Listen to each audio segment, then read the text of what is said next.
పెళ్ళైనా పండగైనా వేడుక ఏదైనా పట్టుచీరల ప్రత్యేక వేదిక Varahi silks. The Kerala story 2కి బిగ్ షాక్ తగిలింది. విడుదలకు ఒక్కరోజు ముందు రిలీజ్పై స్టే విధించింది కేరళ హైకోర్టు. సినిమా విడుదలను సవాల్ చేస్తూ దాఖలైనటువంటి పిటిషన్లపై విచారణ జరిపి మధ్యంతర ఉత్తర్వులు ఇచ్చారు జస్టిస్ కురియన్ థామస్. సామాజిక సామరస్యాన్ని దెబ్బతీయకుండా చేసుకునే మార్గదర్శకాలను సిబిఎఫ్సి పాటించినట్లు కనిపించడం లేదని కూడా ధర్మాసనం ఈ నేపథ్యంలో షాకింగ్ కామెంట్స్ చేసింది. 15 రోజుల పాటు తీర్పు అమల్లో ఉంటుందని కూడా ఆదేశాలు జారీ చేసింది. ఇటీవల విడుదలైనటువంటి ట్రైలర్పై ముస్లిం వర్గం నుంచి పెద్ద ఎత్తున విమర్శలు వ్యక్తమయ్యాయి. సినిమాను తెరకెక్కించినటువంటి కామాఖ్య నారాయణ సింగ్ ఆయన పరిస్థితి ఉంది. ఇక గతంలో విడుదలైనటువంటి ది కేరళ స్టోరీ సినిమా పైన గతంలో చాలా విమర్శలు వచ్చినటువంటి సంగతి తెలిసిందే. ఇక వివాదాస్పదంగా కేరళ స్టోరీ ఉందంటూ కూడా కామెంట్స్ వినిపించాయి. నిజమైనటువంటి సంఘటనల ఆధారంగానే సినిమా తీశామని కూడా చిత్ర బృందం చెప్తోంది. మరోసారి లవ్ జిహాదీ అంశం చర్చనీయాంశంగా మారినటువంటి పరిస్థితి ఉంది. దీనిపై మరిన్ని అప్డేట్స్ మా కరెస్పాండెంట్ రమేష్ అందిస్తారు. Ramesh, Kerala story first part విషయంలో ఎలాంటి పరిణామాలు చోటు చేసుకున్నాయో యాజ్ ఇట్ ఈస్గా ది కేరళ స్టోరీస్ పార్ట్ 2 మీద కూడా అంతకన్నా ఎక్కువనే విమర్శలు వస్తున్నటువంటి పరిస్థితి ఉంది. ఏ కోణంలో చూడాలి, కోర్టు ప్రధానంగా ఏ అంశాలని పరిగణలోకి తీసుకుందనేది కూడా ఒక చర్చనీయాంశమైంది కదా. కురియన్ థామస్ చేసినటువంటి కామెంట్స్ కూడా ఈ మధ్య అంటే ఈ సందర్భంగా చర్చకు వస్తున్నటువంటి పరిస్థితి ఎలా చూడాలంటారు వీటిని? Yes Murali, the Kerala story 2 మూవీకి సంబంధించి ఒక భారీ ఎదురు దెబ్బ తగిలిందనే చెప్పవచ్చు. అయితే రేపు విడుదల కావాల్సినటువంటి ఈ సినిమాకి అక్కడి హైకోర్టు 15 రోజుల పాటు స్టే విధించింది. అయితే ఈ కోర్టులో పలు సీన్లు అయితే మొన్న ట్రైలర్ విడుదలైంది. దానికి సంబంధించి కొన్ని సీన్లు పూర్తి స్థాయిలో కూడా వివాదాలను చెలరేపే విధంగా ఉన్నాయి. కాబట్టి కొంతమంది దీనికి సంబంధించే పిటిషన్లు వేసే ప్రయత్నం చేశారు. సో వాళ్ళ పిటిషన్లను చూసినటువంటి కోర్టు ఈ సినిమాని 15 రోజుల పాటు ఈ సినిమాకు స్టే విధించింది. అయితే గతంలో కూడా మొదటగా ఈ సినిమా మొదటి భాగానికి కూడా దేశవ్యాప్తంగా సంచలనంగా మారింది. మొత్తం కూడా రాజకీయ కోణం అని చెప్పేసి రకరకాల వార్తలు కూడా అప్పట్లో మొదటి భాగం వచ్చినప్పుడు రావడం జరిగింది మురళి. అయితే ఇప్పుడు ఇది మొదటి భాగం తర్వాత ఇప్పుడు మళ్ళీ రెండో భాగం రాబోతున్నటువంటి నేపథ్యంలో రేపు ఈ సినిమా విడుదల కావాల్సినటువంటి పరిస్థితి ఉండే. కాకపోతే కోర్టు దీనికి 15 రోజుల పాటు స్టే విధించింది. అయితే ఇందులో ట్రైలర్ విడుదలైన తర్వాత దాంట్లో కొన్ని సీన్లు మొత్తం కూడా అన్ని మతాలకు సంబంధించి కులాలకు సంబంధించి కొన్ని చర్చలకు దారితీసినటువంటి పరిస్థితి కనబడుతోందంటూ కూడా కొంతమంది పిటిషన్లు వేసే ప్రయత్నం చేశారు. దాన్ని పరిశీలించినటువంటి కోర్టు మొత్తం కూడా ఇక ఈ సినిమాకి 15 రోజుల పాటు స్టే విధించినటువంటి పరిస్థితి అయితే మనకు కనబడతా ఉంది మురళి. అంటే రాజకీయ కోణాలను ఎలా చూడాలంటారు? అంటే రకరకాలైనటువంటి విమర్శలు గతంలో కూడా ఈ సినిమా రిలీజ్ సమయంలో ఇది ఎన్నికల సమయం, సో అది ప్లస్ అవుతుంది అనేటువంటి ఆ కోణాన్ని కూడా తెర మీదకి తీసుకొచ్చారు. ఇప్పుడు కూడా రాబోయే 5 రాష్ట్రాలకు సంబంధించి అసెంబ్లీ ఎన్నికలు ఉన్నాయి కాబట్టి ఈ అంశాన్ని మళ్ళీ రాజకీయ కోణంలోనే తీస్తున్నారని రకరకాలుగా కూడా సోషల్ మీడియాలో చెప్తున్నటువంటి పరిస్థితి ఉంది కదా. గతంలో కూడా కొన్ని చిత్రాలకు సంబంధించి ఉదాహరణగా కూడా ఈ అంశాలని లేవనెత్తుతున్నటువంటి పరిస్థితి. ఈ కోణాన్ని ఎలా చూడాలంటారు రమేష్? ఎస్ మురళి, ఖచ్చితంగా ఇప్పుడు మొత్తం కూడా 5 రాష్ట్రాల్లో ఎన్నికలు జరగబోతూ ఉన్నాయి. దాంతోపాటుగా కేరళలో కూడా ఎన్నికలు జరుగుతూ ఉన్నాయి. కాబట్టి కొంతమంది రాజకీయ కోణంలో కూడా చూస్తున్నటువంటి పరిస్థితి అయితే మనకు కనబడుతూ ఉంది. కానీ మరి దీని పూర్తిగా కూడా అసలు సినిమా విడుదల కాలేదు, సినిమాని ఎవరు కూడా చూడలేదు, సినిమాని చూడకుండానే ఏ రకంగా దానికి సంబంధించినటువంటి పూర్తి స్థాయి దాన్ని అంటే నిర్ణయిస్తారు అంటూ కూడా కొంతమంది మండిపడతా ఉన్నారు. ట్రైలర్ని చూసినంత మాత్రాన అసలు సినిమాని పూర్తిగా కూడా చూడకుండా ఈ రకంగా ఎందుకు అడ్డుపడుతున్నారంటూ కూడా కొంతమంది మాట్లాడుతూ ఉన్నారు. కాకపోతే రాజకీయాలు మొత్తం కూడా అంటే 5 రాష్ట్రాల్లో ఎన్నికలు జరుగుతున్నాయి కాబట్టి ఖచ్చితంగా ఎన్నికల కోణంలో కూడా కొంతమంది అంటే అక్కడక్కడ కొందరు వ్యక్తులు దీనికి సంబంధించి మాట్లాడుకుంటూ ఉన్నారు. కానీ ఇది రాజకీయ కోణం అని కాదు. అదేవిధంగా లేకపోతే కొంతమంది ఇంకేమంటా ఉన్నారంటే లవ్ జిహాద్ అని చెప్పేసి కూడా కొంతమంది మాట్లాడుతూ ఉన్నారు. సో అప్పట్లో మొదటి భాగం వచ్చినప్పుడు కూడా మనం చూసాం మురళి, మొత్తం కూడా దేశవ్యాప్తంగా లవ్ జిహాద్ అని చెప్పేసి రకరకాల వార్తలు ఎక్కడ చూసినా కూడా ఈ కేరళ మొదటి భాగానికి సంబంధించి చర్చలు అప్పట్లో జరిగాయి పెద్ద ఎత్తున.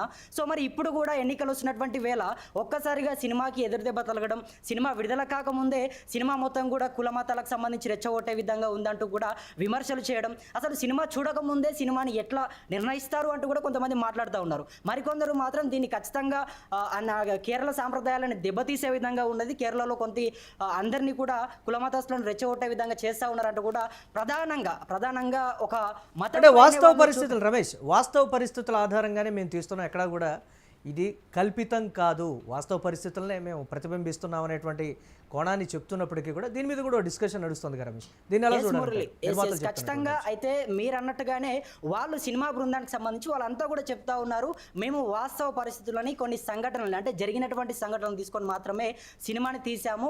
ఖచ్చితంగా అంటే దీన్ని ఏదో అంటే దీనిపైన ఎవరికి కూడా ఇబ్బంది పెట్టే విధంగా కానీ లేకపోతే ఇంకో రకంగా కానీ సినిమా తీయలేదు. మొత్తం కూడా జరిగినటువంటి సంఘటనలు అక్కడక్కడ కొన్ని జరిగాయి కాబట్టి వాటిని వాస్తవంగా మేము తీసుకొని మాత్రమే సినిమా తీసాము. దీనివల్ల ఎవరికి కూడా ఇబ్బంది పెట్టేటటువంటి ఉద్దేశం మాకు లేదు అంటూ కూడా సినిమా బృందం చెప్తా ఉంది మురళి. కాకపోతే కొంతమంది మాత్రం దీనికి తీవ్రంగా వ్యతిరేకిస్తూ ఉన్నారు. పూర్తి స్థాయిలో కూడా కేరళ సాంప్రదాయాలని రెచ్చగొట్టే విధంగా ఉంది, కేరళ సాంప్రదాయాలకి ఈ సినిమా పూర్తి స్థాయిలో కూడా విరుద్ధంగా ఉంది అంటూ కూడా చాలా మంది కూడా అనేక సందర్భాల్లో కూడా దీనికి సంబంధించి మాట్లాడుతున్నటువంటి పరిస్థితి కనబడుతుంది మురళి. అయితే ఒక వర్గాన్ని కావాలనే పదే పదే ఎందుకు టార్గెట్ చేస్తున్నారనేటువంటి పరిస్థితి ఉంది. ఎన్నికల ముందు అనేటువంటి మాట గతంలో కూడా రిలీజ్ అయినటువంటి కాశ్మీర్ ఫైల్స్ ఆ సినిమా విషయంలో కూడా చాలా రకాల విమర్శలు కూడా చోటు చేసుకున్నాయి కదా. దీన్ని ఎలా చూడాలంటారు పర్టికులర్గా? అదే అప్పట్లో కూడా జరిగాయి మురళి. ఖచ్చితంగా మీరు చెప్పినట్టుగానే అప్పట్లో ఆ కాశ్మీర్ ఫైల్స్ మూవీ వచ్చినప్పుడు కూడా దేశవ్యాప్తంగా చాలా మంది కూడా దీనికి సంబంధించి ఎక్కడ చూసినా కూడా అదే చర్చలు జరిగినాయి పెద్ద ఎత్తున. కానీ ఇప్పుడు అంటే ఈ సినిమా ఏదైతే ది కేరళ 2కి వస్తుందో ఈ సినిమాకి సంబంధించి ఆ సినిమా చూడకుండా ప్రధానంగా ఆ సినిమా బృందం అంతా కూడా వాళ్ళు ఏం చెప్తా ఉన్నారంటే, మేమందరం కూడా సినిమా తీయాలంటే ఎంతో కష్టపడుతూ ఉంటాము, ఎన్నో రోజులు షూటింగ్ చేస్తూ ఉంటాము.